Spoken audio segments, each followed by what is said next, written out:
தன் தம்பி வீட்டிலேயே திருடச் சென்ற ஒரு அண்ணன். ஆனா அவன் திருடியது என்ன தெரியுமா?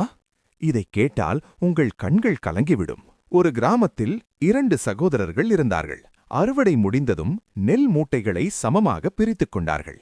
அண்ணனுக்கு குடும்பம் இருந்தது. தம்பி தனியாக இருந்தான். அன்று இரவு அண்ணன் நினைத்தான், தம்பி தனியாக இருக்கிறான், அவனுக்குத்தான் எதிர்காலத்திற்கு பணம் தேவை. ரகசியமாக தன் மூட்டையை எடுத்து தம்பி வீட்டில் வைத்தான். மறுநாள் காலையில் பார்த்தால் அண்ணனின் மூட்டைகள் குறையவே இல்லை, அப்படியே இருந்தது. இது எப்படி சாத்தியம்?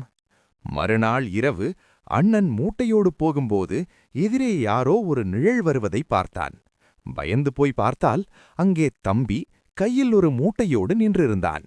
அண்ணனுக்கு செலவு அதிகமென்று தம்பியும் ரகசியமாக மூட்டைகளை அண்ணன் வீட்டில் வைத்து வந்திருக்கிறான். இன்று பணத்திற்காக சண்டை போடும் உலகில் இப்படிப்பட்ட அன்பும் ஒரு செல்வம்தான். இந்த அண்ணன் தம்பி பாசம் உங்களுக்கு பிடித்திருந்தால் மறக்காம சப்ஸ்கிரைப் பண்ணுங்க.